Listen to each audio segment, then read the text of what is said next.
All right. Welcome, everybody. Today I'm sitting down with Rob Commadari. He is a real estate agent in the Baltimore metro area. He is also a author and public speaker. Rob, thank you for joining us. Thank you for having me, Kyle. Appreciate it. Of course. So I last year you wrote a book, and it Better Than You Think, and just maybe share with the audience kind of what spawned that idea and what inspired you to write the book, and kind of give us some details about what it's all about. Well, Kyle, it was 1990. I graduated from college, and I was done taking tests, and done reading and all that stuff because I hated English and reading and all that. And I was working at a penny stock firm of all places, and there was 25 young guys in there. And I walked in one day, and this guy who had been off the boat from Cuba just a year earlier, who was very successful at what we were doing, he had a book on his desk, and the title of that book was The Greatest Salesman in the World by Og Mandino. And I picked up that book. I asked him if I could borrow it that night. I picked it up. I read it. And the next day I went to Barnes & Nobles and I bought every one of that author's books. And since then, I'll tell you, I've read about 900 plus books. So I have a passion or a hunger or a curiosity about self-improvement or personal growth.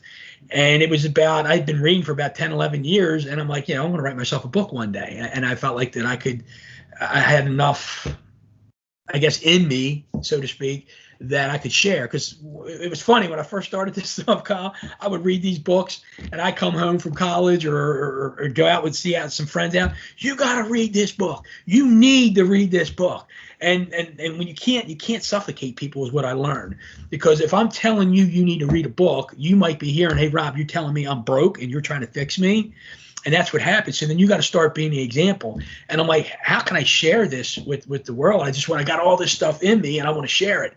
And I just kept reading. And back in 01, I wrote it as a goal. 05, I wrote a chapter. 09, I wrote a chapter. 14, I wrote 2 chapters. And all along that journey, Kyle, I didn't think I was good enough, smart enough, or anybody's going to be interested in what I had to say. Because at that point, it was probably a self-esteem issue. I knew I had the confidence to do it, but I didn't know if I had the self-worth to get it done. Does that make sense? Oh, yeah, definitely. Well, I'll tell you what, the book inspired me and certainly made me reflect a lot on my life personally. And one chapter that stood out in particular was chapter 7 about persevering through tough times. And, right now, a lot of folks are dealing with different challenges, with everything going on in our society, whether that be, COVID related, racial injustice is another topic. And then, homeschooling with children. So, life's certainly presented a lot of challenges here. What advice do you have for the audience as far as like, hey, how can they, kind of lean on others, their family, and, maybe their business associates to kind of get through some of these challenges? Well, I think the one thing I think we have to recognize from an awareness piece is when this happened, what was the message you were getting? What was the message I was getting? What's the message the universe is sending? Is it saying, hey, we all need to just slow down? We need to slow down and maybe spend more time with our families. Maybe spend more time working on our business. Maybe spend more time developing relationships with those closest to us, and maybe developing new relationships. So maybe that was the message that was being delivered in a universal way. I took it that way. I'm like, I need to slow down. And so in saying that, take this slow down as an opportunity to deepen those relationships, better yourself, maybe more meditation, maybe more reading, maybe more journaling, and do that and look at that as an opportunity to grow. Now, I don't want to make light of the fact that people are getting sick. I mean, if it's okay for me to say it, I had it. I got COVID. I had it a few weeks ago. And so I went through it. So people have gotten sick. People have lost jobs. People are losing money. People may lose their house, or may have to sell their houses in the future. People have died. So all that stinks, and all that's the negative side of it. But we still have to push forward and persevere through this time or through the season, and just be better. Find the silver lining in what's going on. That's what I would tell you.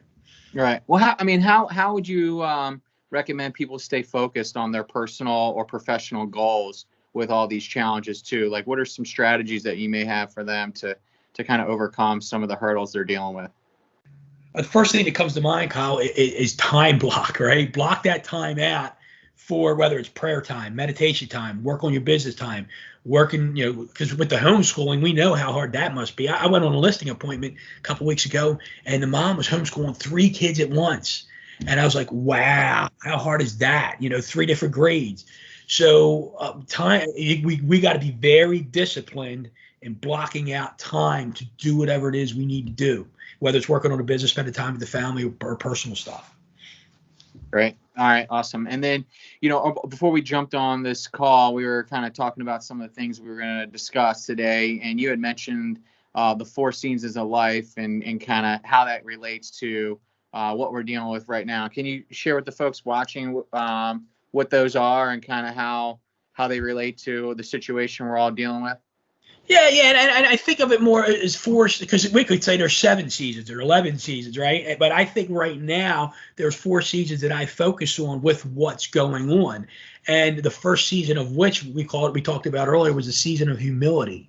And the market was on fire, whether it's the stock market, the real estate market, the job market, everything was on fire. GDP was, maybe the best it was back in February. And all of a sudden, bang, COVID comes and it's like, I don't want to say gone, but it's changed dramatically. So maybe we had some freedoms taken away, like we couldn't go out to a restaurant and eat, couldn't go to the movies, and you couldn't gather in large gatherings. So those freedoms were taken away. And so when that happens, I look at that as being humbled. We were served a piece of humble pie. Things are moving so fast, and maybe God's saying, slow down, cowboy, right? So it's now, the season of humility. So the next thing that I talked about was, okay, we have to persevere through this. And I know the chapter we're talking about is perseverance. And I think we're in a season of perseverance. I mean, you could say life, the whole life can be a season of perseverance, right? But since February till now, and maybe going forward, I don't know, 3, 6, 9 months, who knows? We have to persevere through this. We have to think of ways of how we're going to work through this. What do we need to do? What do we need to change? How do we need to think? And whether it's changing a mindset or picking up a new book or whatever, but you really got 2 choices. And I think the choices are this. 1, you stick your head in the sand like an ostrich and pray that everything gets better, or you come out and you fight through this and you persevere and work through it as best you can so you can get to the other end of it. And then the 3rd season I mentioned was a season of gratitude, because we've lost some of these freedoms, because things were, so to speak, taken away from us. We often, people in general often complain about what they don't have or what they lack. And with this going on, it's easy to say that right now. But instead of thinking from a scarcity mindset or a lack mindset, it's time to think about being grateful for what we have. So and I'm thinking, wow, I've eaten dinner at home with my kids and my family more than ever in the last, 10, 15 years, because I was home every night eating with them. How great is that? And there's just more family time. There's more time to maybe reflect or meditate or whatever. But just what can you be grateful for? And like we were talking about earlier, on this call now about relationships. So you can take that time and have deeper conversations with people that are going through this and really get to learn where they're struggling, how you can help them. Maybe it's just a conversation or a note or a letter, whatever, a phone call. So that's the season of gratitude. And then the final season we talked about was, this has got to be a season of creativity. We have to be more creative in how we work through this and what we do, what we change, how we talk to people, and how we think. So it's I think it's the more creative we could be in this season, I think the more successful we are on the other side of it. I totally agree. And, one other thing that stood out to me in that chapter about perseverance was when you were discussing the power of prayer.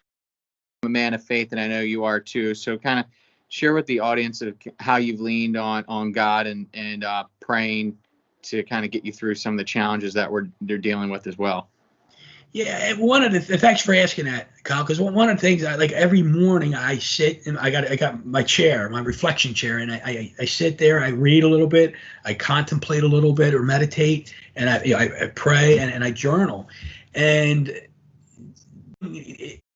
taking it as a way to slow down, slow down has given me the time to reflect and pray and really think about what I have, what I'm grateful for, who can I help, who has needs greater than me right now that I can be of service to, things like that. And just the meditation piece, I think, is so important. And whether you're in a season of COVID or not, or a season of crisis or not, I think we should always be doing that. And what I've learned in doing that, there's so much junk flying at us every day. Oh, so many thoughts going through our minds every day that we're so busy thinking and our cage is being rattled that we don't have enough time to receive the good information that's coming from God. And because we're so distracted. So in this time, it's been a time for me to be able to tone it down, shut it down a little bit, calm myself down a little bit, and then listen to what God's asking me to do. Listen to what he's telling me to do in this time frame. Listen to who he's asking me to help. Listening to his will, so to speak. And that's what I've gotten out of it. It's been great. I think I might have mentioned to you on a previous call, like the last 2-3 months, I've been journaling almost every day, and I can't tell you how fruitful it's been.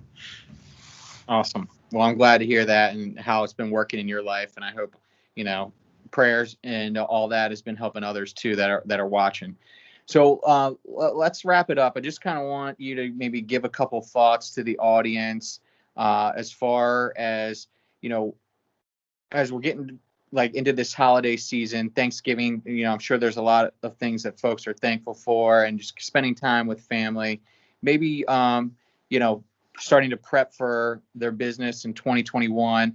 Any advice you have for the folks watching as far as because you mentioned time blocking, maybe how should they be structuring their day, or what kind of advice would you give them as far as blocking time to make sure that they're taking advantage of this holiday season, spending time with family, but then also getting geared up so they're coming out of the gate strong in 2021 to achieve their professional goals as well? Sure. So 2021, I mean, it's here because we should be really doing some things now to get results in 2021, right? Sure. We should be doing that. And one of those things is lead gen. But as far as time blocking, when are people? A good friend of mine, you may know him, Pete Kolash. Do you know the name? Yes, recognize.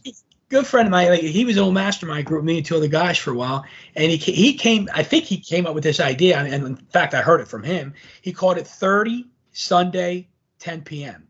And what he means by that is the first of every month, you look 30 days out at your month. Every Sunday night, you look at your week, and 10 p.m. every night, you look at your day going forward. So if we could develop that skill of discipline to review our month, our week, and our days, that could set a huge tone for you, because then you could time block around the 30 days, the week, and each day. And the key for me in doing it at night, I'm a little old school. I like the handwritten day timer, but I have Google Calendar too. So what I do is I look at my Google Calendar every night. Might not be 10 p.m., might be 9 or 9:30 or whatever, but every night I look at my Google Calendar and I look at my schedule. And then in the morning I look at it again. I actually write it in my book. So now I've seen it and I've written it, and it really helps me with the discipline, because if curveball comes at me, I pretty much I got my schedule embedded in my head every morning when I leave here at 7:30 a.m. I know it. So that's why I think the reflecting on the day and the week and the month ahead is so important. That's the biggest, I think, piece of advice here. Now, the other side of it is set the goals. If you haven't set your goals yet for 2021, get them now. Get them done now. And don't just write the goal and say, I wrote a goal. Write a goal for behind a why. So why do you want that goal? Why do you want to make so much money? Why do you want to sell so many houses? Why do you want to write so many contracts? Why do you want to be so fit? Whatever that case is. And answer the question why. And I think as we answer the question why, we get a little more motivated to adhere or discipline ourselves to that time blocking. And the last piece I'd say to you, Kyle, is I think it's so important to visualize your future in the present. Does that make sense? Mm-hmm. Oh yeah.